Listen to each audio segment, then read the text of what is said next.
So I'll start off by introducing myself. I'm Leah. I'm one of the leaders for the Sexual and Gender-Based Violence Committee for Physicians for Human Rights.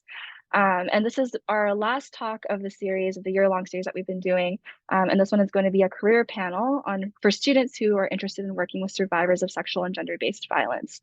And so my agenda for today is we'll be starting off by kind of having Dr. Molnar and Dr. Velasquez introduce themselves, and then we'll have some general questions about working with survivors of sexual and gender-based violence. And then we'll have a session about 15 minutes just talking about female genital cutting in particular with Dr. Molnar. And then we'll have about 10 or 15 minutes for like an open floor for questions for any of you, if you guys have anything that you want to ask. So I'll start by asking maybe Dr. Molnar, if you could introduce yourself and what you do. I apologize for any background noise. I'm outside, as everyone can see. It's a beautiful day. I am employed by the University of Washington, and I practice at Harborview Medical Center, which is owned by the county but run by the University of Washington. And we have clinics for our mission populations, one of whom is the non-English speaking poor. And my clinic primarily serves refugees and immigrants. In addition, I worked for 9 years in our downtown programs, which primarily serve individuals who are unhoused or marginally housed. Was that the answer to your question? I think that's just all my intro that I have to share, Leah. And yes. I can share. Yeah, just a brief kind of overview of what you do and the patient population that you work with. Okay, that's me next, I guess. Hi, everyone. I'm MB Velasquez. I use she, her pronouns. And I am currently in the Department of Family Medicine as a family medicine physician. Because I took a float position, my last assignment is I've been in the San Juan Islands opening the Orcas and Lopez Island clinics a few years ago, and transitioned into academia, where I'm now with the Office of Healthcare Equity as well, working with the LGBTQ mentorship program and faculty advisor for QMed. And then I'm with the Office of Academic Affairs, working on bias reduction in the curriculum at the medical school. Past history is I did work for IHS, Indian Health Service, in Albuquerque, New Mexico, with both the native urban population as well as the Pueblos, and experienced gender-based violence and IPV in patients, in the patient population, too frequently, unfortunately, even though I didn't ever specialize, and work at clinics designed. It was a big eye-opener how you need to be ready wherever you practice and able to screen and detect IPV. So that's the perspective I'm here to offer as well. I'm happy to be here. Thank you. Thank you. Yeah, thank you for kind of going into the population that you work with, Dr. Velasquez, and how you interact with them. I guess, Dr. Molnar, could you tell us a little bit about how you mainly come into contact with survivors of FGC or of SGBV? Sure. Yeah. So I failed to mention that I'm an internal medicine doctor, and most of my patient population is from the Horn of Africa, Southeast Asia, and then Middle East, and kind of depends on what's going on in the world. I first became familiar with issues around FGC when I moved to the clinic in, 2007, I want to say, because at that point we had a lot of Somali patients arriving in the clinic and needing care. And I was the only provider at the clinic who identified as a woman. And so suddenly all of my patient population had the most severe form of FGC, which is the type 3, and we'll talk about that later. And so I did a crash course in self-education, read a bunch of documents, talked to a lot of experts, ended up writing a paper with one of our residents. And so that's kind of how I ended up in working on FGC and doing quite a bit of work around that with asylum seekers and other venues. The other issue around intimate partner violence, it is certainly not uncommon in every community, and I try and screen for it in my patient population. I think there are cultural nuances that I sometimes have to be aware of, that I may not be aware of. And so I try and work really closely with our cultural interpreters to make sure that I'm navigating it correctly. And I think one of the challenges I sometimes run into is that unfortunately, intimate partner violence may be considered not only acceptable, but accepted and expected in certain cultures. And so working with women to talk about what their legal rights are in the United States and what how those expectations might be reasonable or unreasonable, depending on what's going on. Yeah, thank you for sharing. I'm going to ask some more general career questions, but what do you like the most about your job or your patient population, and what things have been challenging that have come up for you? We can start with Dr. Velasquez. Okay. I think I'll have to say, and it fits with family medicine, I guess, is the diversity that I've come across. The other role that I'm currently in charge of and where I interface with IPV is I recently became the director of the Sylvia Phillips Endowment, which was left for medical student education about IPV. And it's been one of my favorite pieces of my current job is working with trainees and students and finding out where the holes are, where the needs are in terms of making connections. In general, because I'm faculty advisor for the Queer Medical Student Affinity Group, and discovered that we have students in the WWAMI regions who identify as queer without mentorship or, a faculty member that they can feel connected to and safely share their identities. I started the QMed mentorship program, which really took off, and we now have faculty in all of the WWAMI regions that are available and excited to be available for med students. And so great feedback there. I think because of my widespread of interests all falling upon advocacy, I love the work of being able to find a balance of clinical as well as, now for me, mostly academic work. It feels like when you're working within a network of education and mentorship, that the knowledge and experience that you gained through the training and clinical years and to where I am now continues to give and feed and, continues to be reshaped. I love learning from trainees as well. And I have noticed that my own colleagues in the mentorship program, for instance, they have shared feelings of feeling more connected with their community that is typically marginalized and minoritized as well. So back to making connections. It's my favorite piece.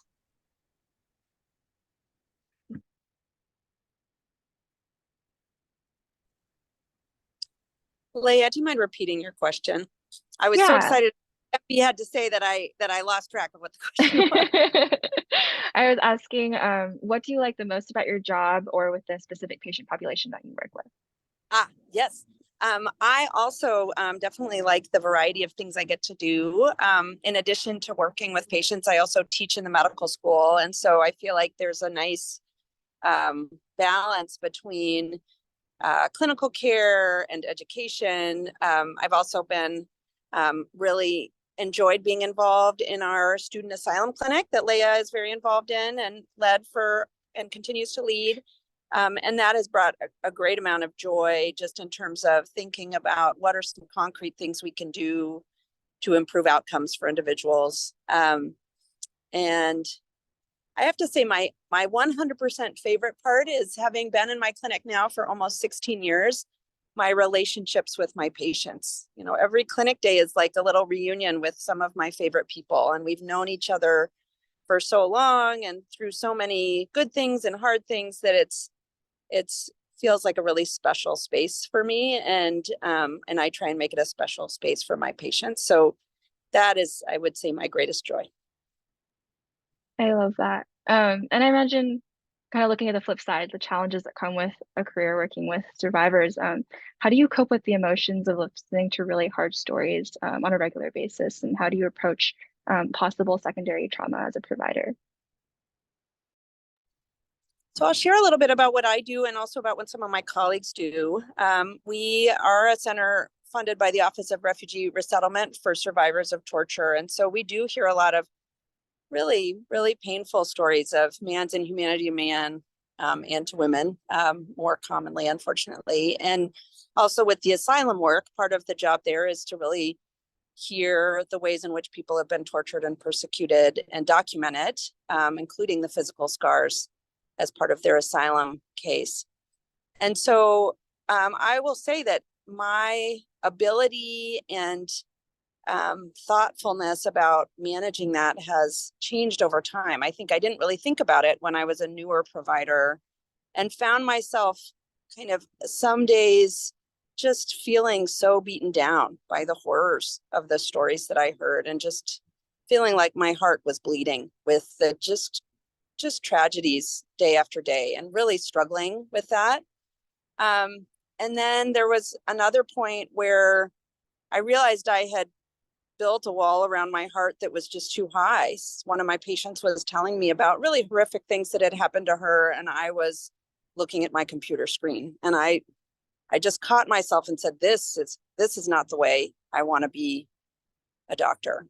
And so we as a clinic talk a lot about secondary trauma and try and decompress with each other and share the stories and share the ways that it affects us to try and help us manage some of the really hard things.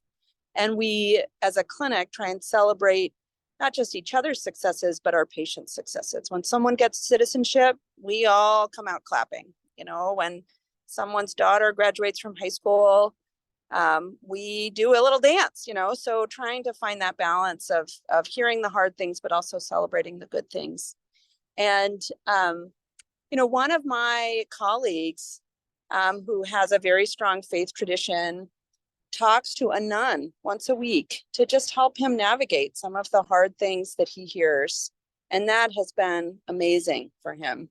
He used to practice on the East Coast, and so now he has to talk to the nun at 5 a.m., which is its own challenge. But it's, you know, now that he's on the West Coast, but, you know, I think everyone finds their way, or you hope everyone finds a way that works for them. Some people journal, some people meditate, some people exercise. For me, I find it really helpful to talk to other people and to really talk within the community of people that are caring for our patients so that we can support each other through both the hard things and find all the joy.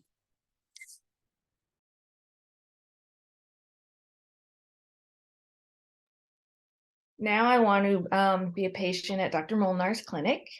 It sounds amazing. I really love that aspect of building community, especially in a space where there's so much, you know, vulnerability and opportunity for trust and safety.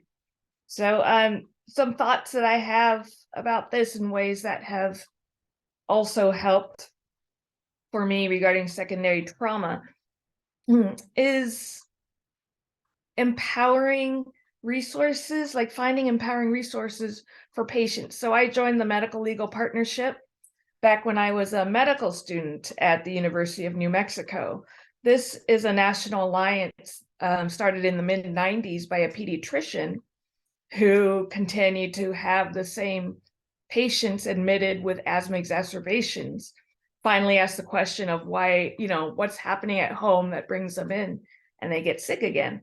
So had a social worker go check out the living circumstances and found out the apartment was infested with mold. The landlord wouldn't, you know, was not adhering to landlord law. And so it was pretty incredible that they designed a system where it's a paradigm shift, we always say, of having doctors and lawyers work together. But it's amazing to be able to align those forces. At UNM, the law students are required to do a clinical law rotation instead of it being an elective at most schools. So they had an elective where they would come to our primary care clinics and be available to do intakes, whether you're seeing a patient that needed, guardianship, citizenship, all kinds of things that would be very helpful in addressing their social and structural determinants of health. And that was been amazing. So I feel like it's been real to experience secondary trauma, and it's been gratifying to say, hey, take this sword, and this is, introducing you to your MLP person that can help you with all of the things that we can't write prescriptions for. So creating a multidisciplinary team has also been very saving, as Dr. Molnar was saying, being able to debrief with your community that you build for supporting your patient population. It's great. I highly recommend it.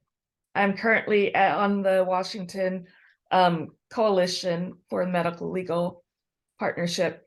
That is a group with the Northwest Justice Project, and then folks from UW Medicine, Harborview, Children's, and some of the outlying FQHCs.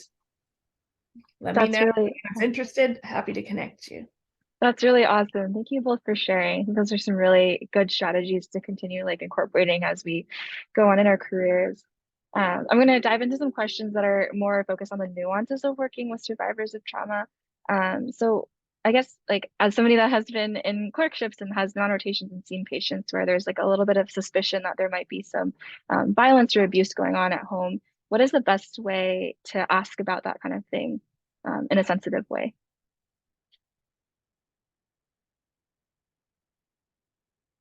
Maybe we can start with Dr. Molnar. I apologize. Since I'm clearly on my phone and outside, it's a little hard for me to see. So I appreciate you calling on me, Leah. I think, what I was taught in medical school was asking people, do you feel safe at home? And sometimes that works, and sometimes that's confusing for people. They're wondering about gang violence or, a gun in the home or something else. And so I have often asked, who's in the house with you? And do they treat you with kindness? Do you feel that they care about you and respect your desires? And that I feel like really gets a little bit better at what I feel like my patients are deserving, or all humans are deserving, but also what specifically I'm asking about. And I try and come back to it with some regularity, partly because, as we know, the first time you ask, maybe someone doesn't feel ready to share, but we're trying to open a door. And so I do try and come back to it a few times, and on a regular basis. I'm not always as good about remembering it as I should be. And I do have a few patients with ongoing intimate partner violence that I have known about for years. And I check in with them every visit. And there have been times when it has flared, and we've talked about shelters and worked with a social worker. And there is so much that is disempowering about intimate partner violence that I do try and, share resources, share support, but also spend a lot of time empowering my patients, talking about how they're in charge of their own bodies, how they get to decide whether or not they want to answer a question that I ask, share some options for treatment, and they get to choose which one they want. And I feel like the more I can do that, possibly that will help my patients feel more confident in sharing some of the harder things that might feel harder to share.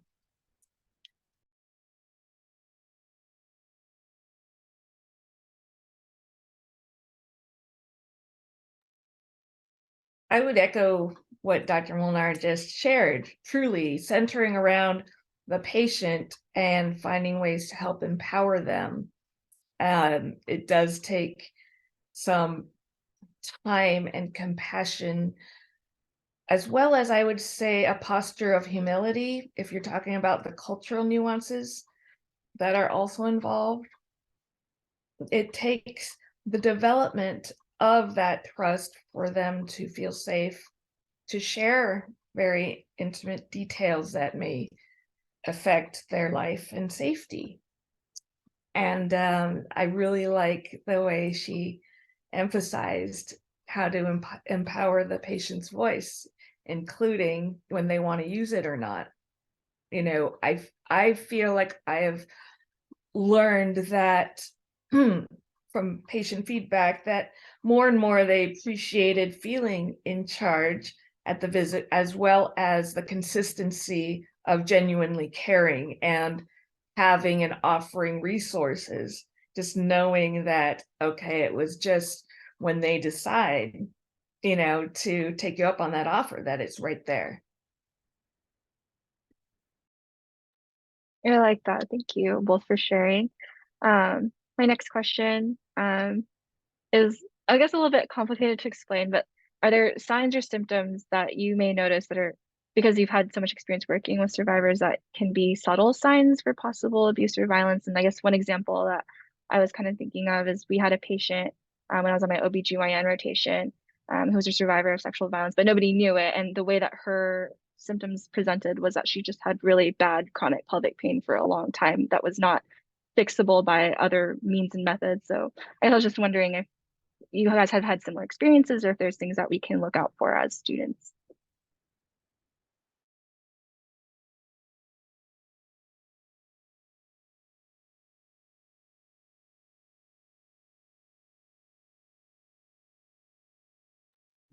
Okay, things to look out for. Truly physical exam findings that don't really match the story, as well as, you know, I feel like the gut following that instinct is truly key. And don't underestimate, you know, your detectors. Just because you're early in training, you are human beings and are where you are at this medical school for good reason. Now it's the time to learn, yes, the clinical skills of picking that up. So listen to the gut.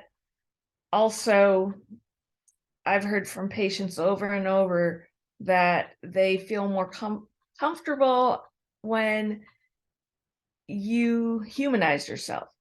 You demonstrate that you can also be vulnerable, but be in charge of, as a health professional, do that role. And then they get to be the patient, being able to really show that. I think by giving you answers that really don't match up, it's okay to say, I find that hard to believe that, you know, that's from a match when your whole, you know, this is all burned, you know, just help me understand. Or is there something that, you know, there you may be afraid of? Like trying to align and back to, by being vulnerable, saying, you know, I'm just a doctor, or I'm just a medical student, whatever, like back to humanization. Because going in with that recognition that sometimes, whether it's the white coat or the title or the stethoscope on your neck, there's already a great divide before you've ever even said or done anything. So it's important to be mindful of that and just help remind of that. I don't have kids or family to share about, besides now my parents are kind of in that range. And because of their misbehaving. But I have also heard from patients saying that, wow, sometimes I forget that doctors, you know, have lives too. You know, back to, we're here to help, you know, help us help you, that kind of bit. So, Leigh, I really loved your example about, you know, the patient that you saw who had this really challenging to treat pelvic pain. And it turned out that part of the root of it was possibly this past history of sexual abuse. And I would say that that is incredibly common. If I was trying to think of signs or symptoms, especially related to sexual abuse, pelvic and abdominal pain, really, really common. And I do try early on, if I'm working it up, to say, ask those questions that you learn first year in medical school. What do you think is going on? What are you worried about? What are some sources of stress in your life? Was there anything that happened to this part of your body in the past that might be connected, or that it would be good for me to know about as I care for you? Just some of those really basic questions can be really helpful. And sometimes I feel like part of our job as physicians and care providers is to help our patients make those connections between a physical pain and a emotional pain, because those connections aren't always obvious. And I'm, while still validating the reality of the physical pain and not negating it or saying it's less than because it's related to past trauma, I do find that for many of my patients, just talking about the ways in which trauma continues to show up in our bodies over time is validating about the severity of the initial trauma, and allows for an explanatory model that can maybe contribute towards healing, in which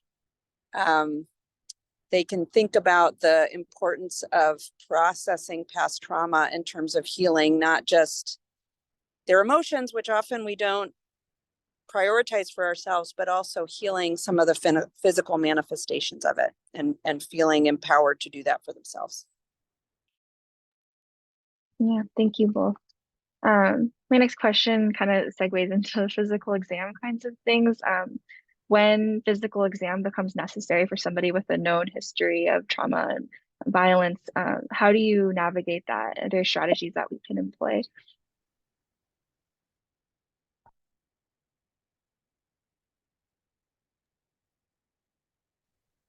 Okay.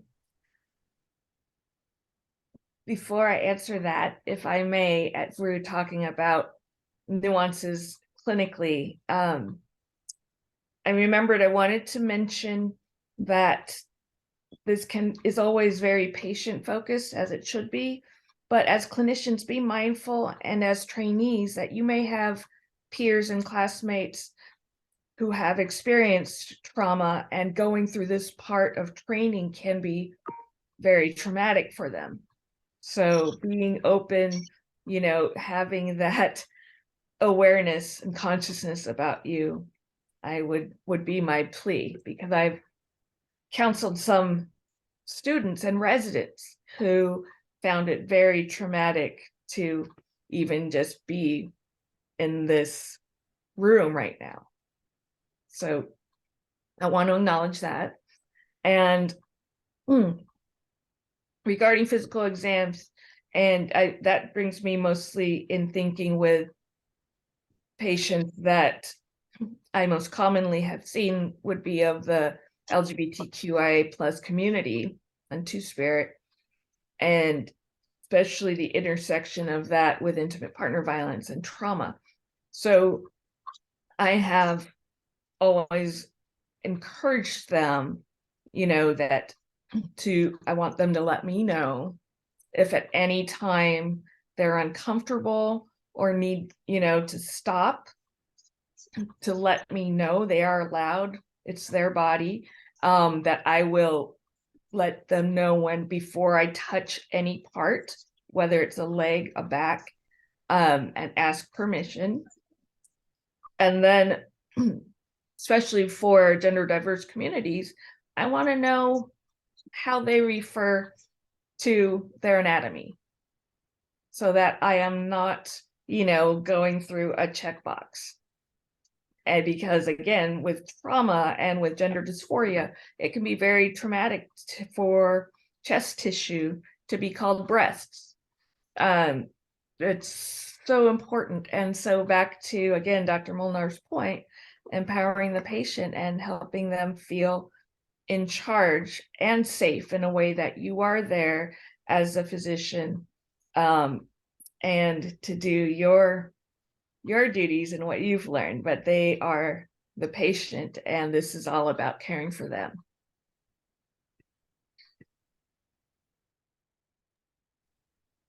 So I think, physical exam can be really fraught for survivors of intimate partner violence for many, many reasons. I loved what MB was sharing about attention to language and empowerment of patients.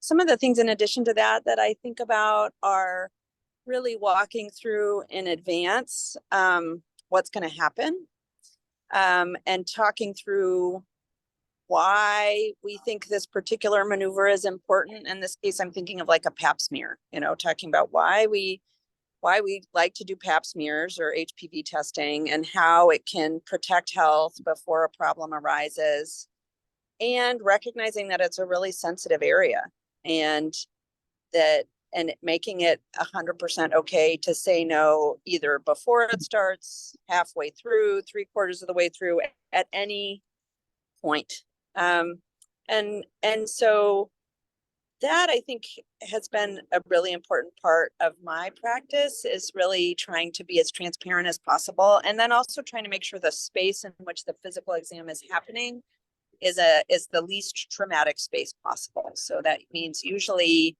I only have women in the room, including not having a male interpreter in the room, and that the patient is aware of confidentiality, and that the area is as comfortable as possible. And I'm using a smaller speculum rather than a larger one. Sometimes the devil is in the details, and really thinking through each step of the process and how to make it as I never say it's comfortable, because it's not comfortable, but less uncomfortable, and really talking as we go along about steps the patient can be in charge of to reduce discomfort, whether it's taking deep breaths or holding on to my MA's hand, or being in charge of when the speculum goes in.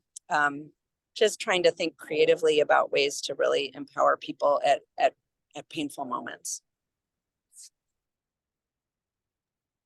Yeah, thank you all for your advice and your tips. I appreciate that. I have another question.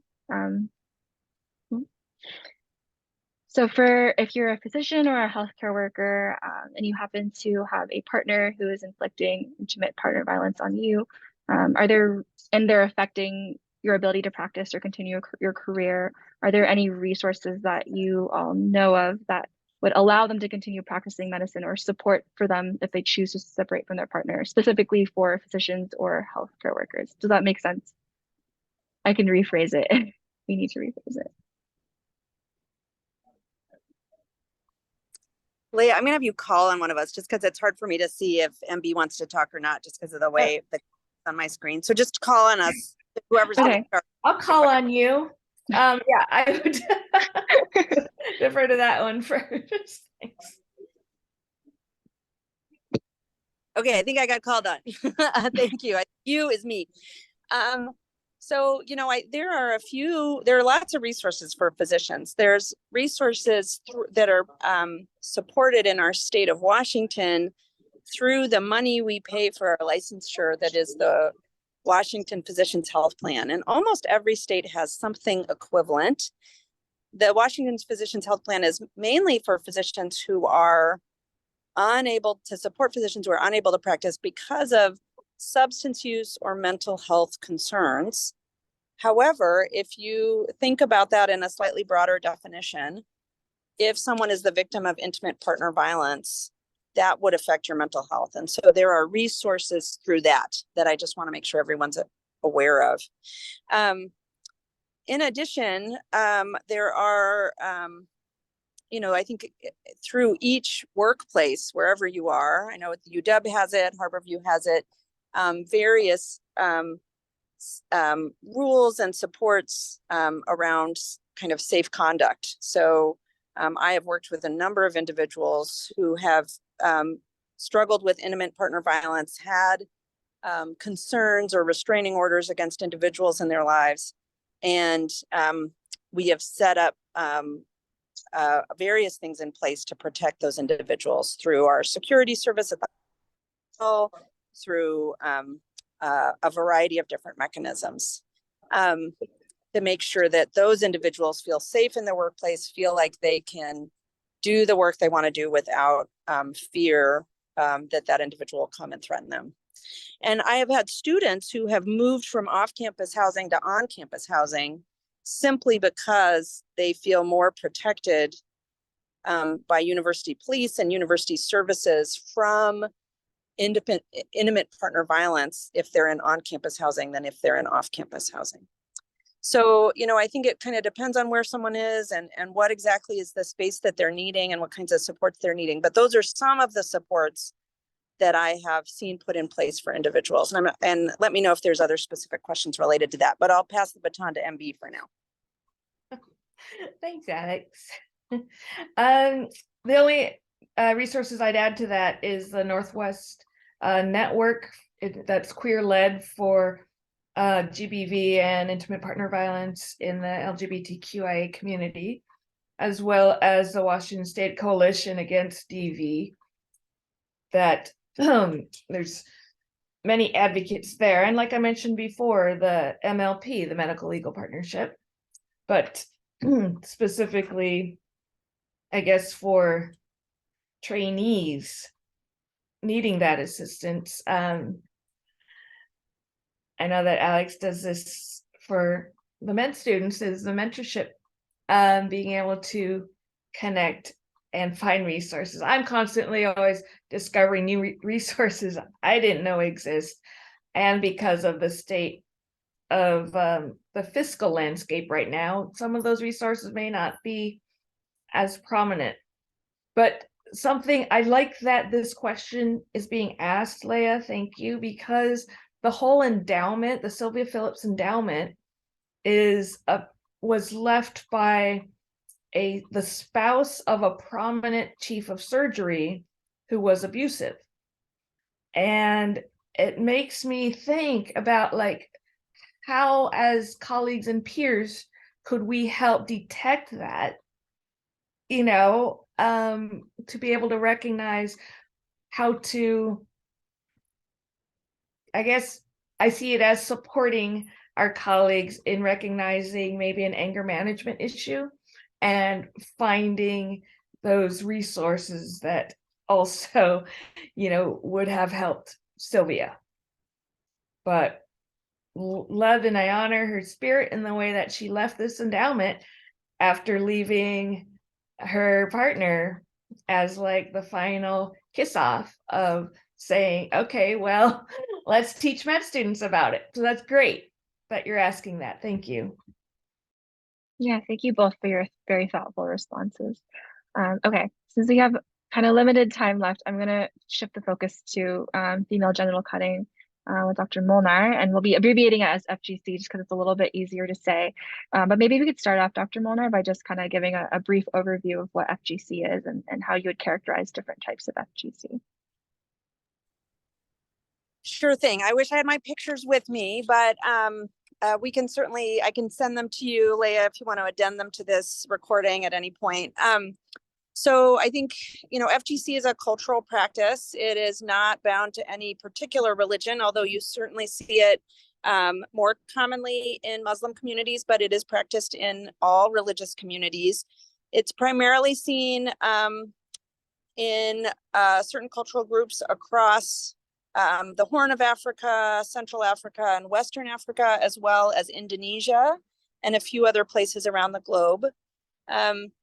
It's a practice that predates monotheism. It's been around a very, very, very long time and is a closely held cultural practice among many cultures.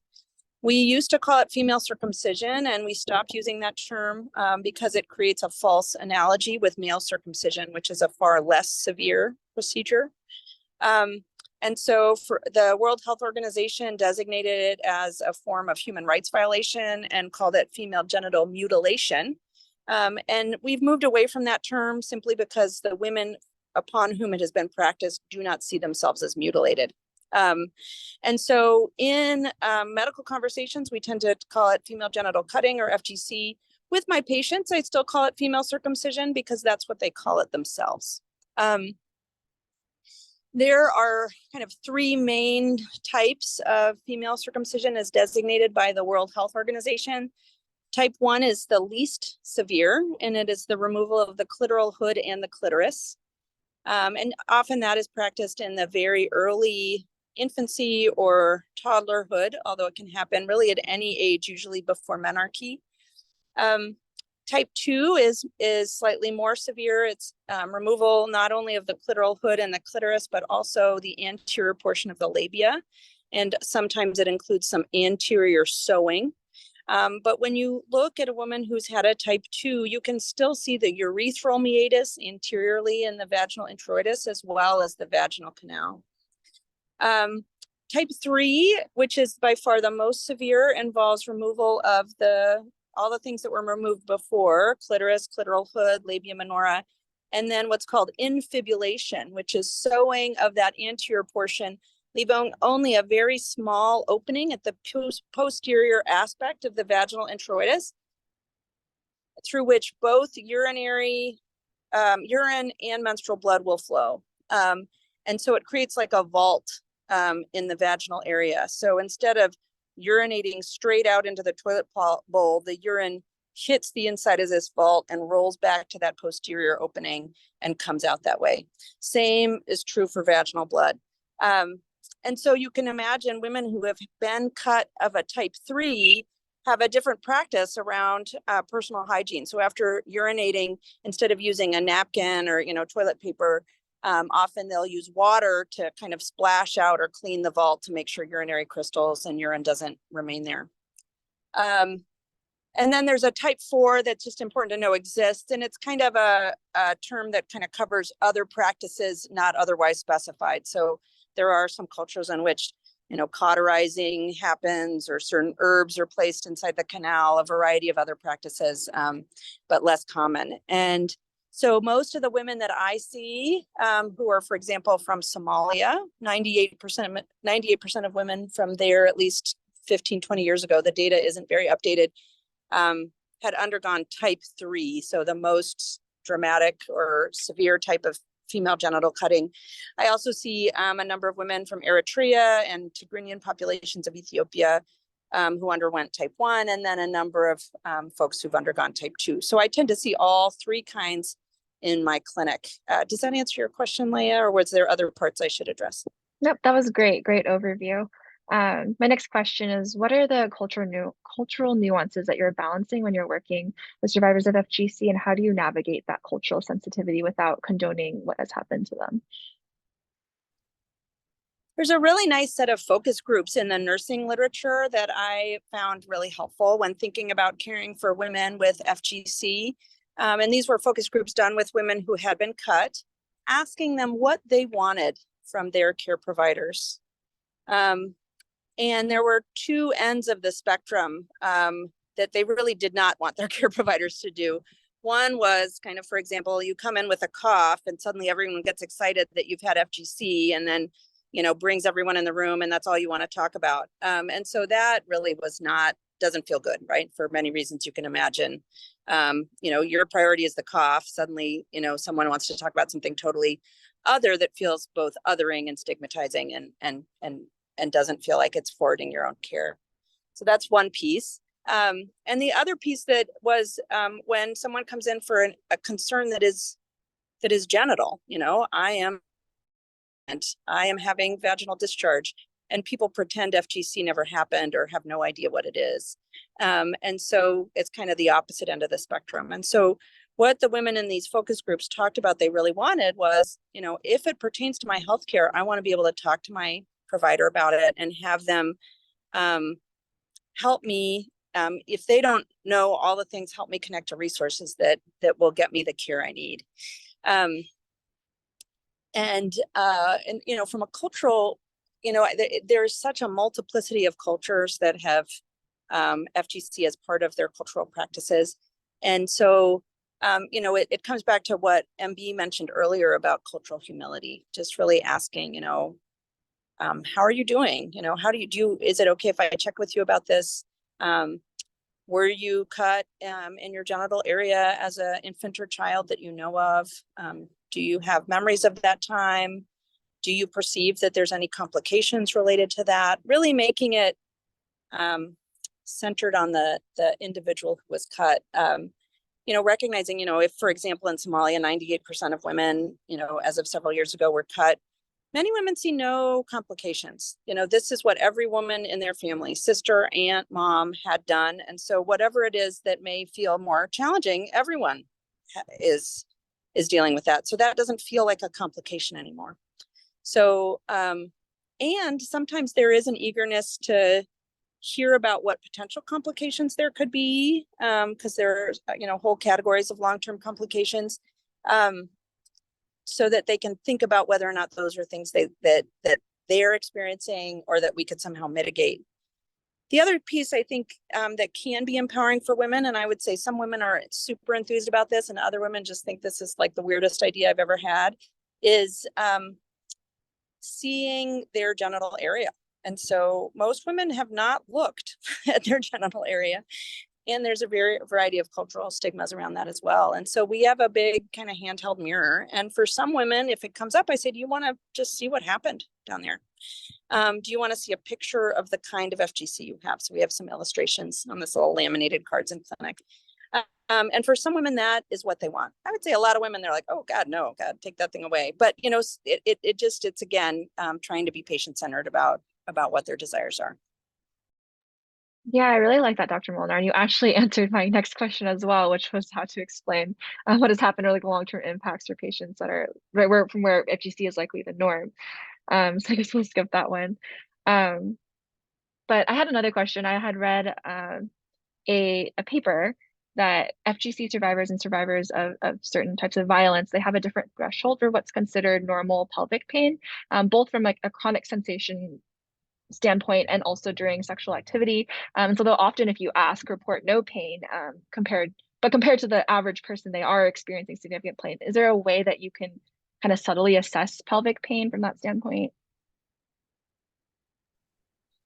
I think there's a chance to normalize, say something like many women who have been cut in the way that you have been find intercourse uncomfortable or notice that they have this kind of everyday discomfort that other women who haven't been cut might not experience.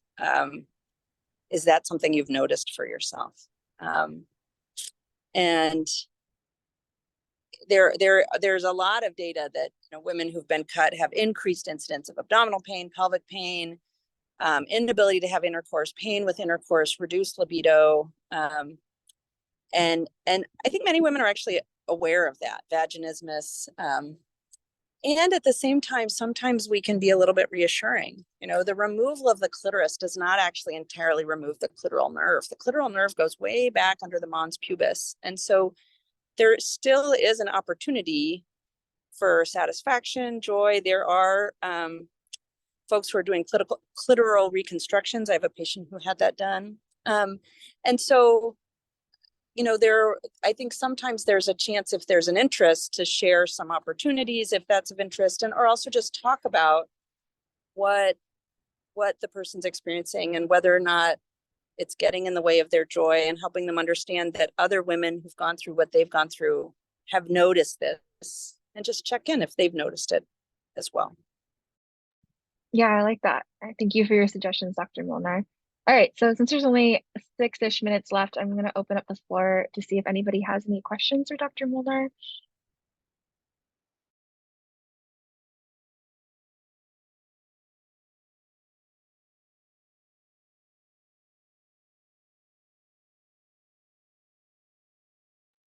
All right, and if not, oh, go ahead. Hi, thank you. I've been peripherally listening. I apologize for not having my Zoom video on though. First of all, thank you for talking about this. I've learned a lot about FGC, and I appreciate you kind of giving us your perspective on how things have been kind of going with your experience of it in the States. My question is, have there been any implications to the work that you've been doing as a result of the changes to Roe v. Wade? I don't imagine it would be something that would impact your work directly, but I know that like anti-woman and anti people with like kind of like female reproductive anatomy, for uteruses, etc. anatomy have been increasing, like have been experiencing increased violence as a result of these kinds of things. So I would like to know what, in your opinion, if at all, is something that's been changing with your line of work since the laws have changed. It's a great question. I will say that right now before the Washington State Senate is a bill around FGC. And part of the reason this bill is coming forward now and being sponsored by a group of senators is really the recognition that, Roe v. Wade and women's rights around their own healthcare is not inviolate. And it's important to have state laws. There's already federal laws in place, but to also have state laws in place to support women. And so I want to say it's like it's Senate Bill like 554 or 556.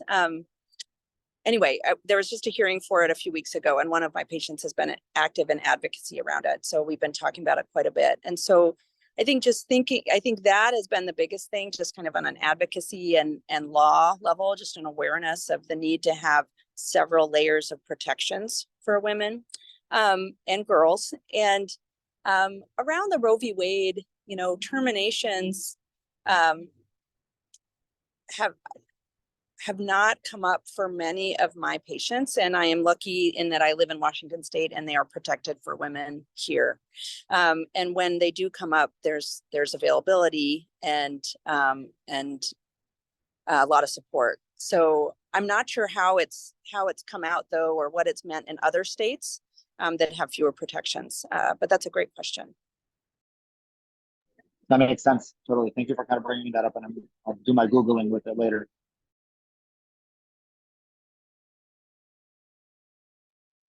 Any other questions?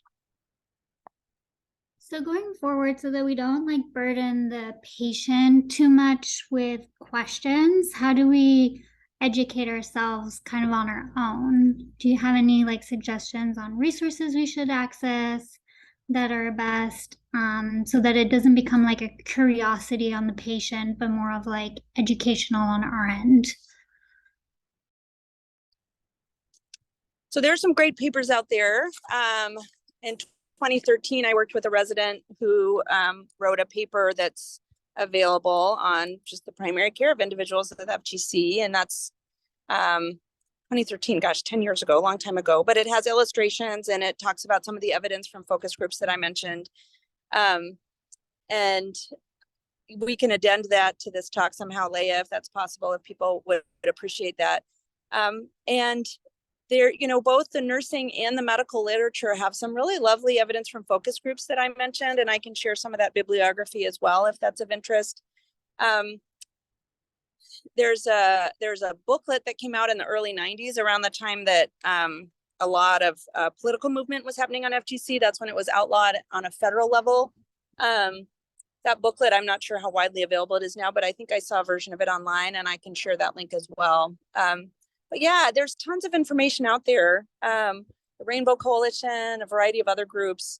And of course, I'm trying to remember the name of the group that's helping to sponsor this House bill, but I can't remember off the top of my head. But yeah, I think it's just a question of seeking it out, learning about it. And that way you come to your patient care moments with at least a foundation of knowledge, recognizing that we cannot generalize, right? So the experiences that you read about or see may not be the experience that woman has had. And so still coming with humility and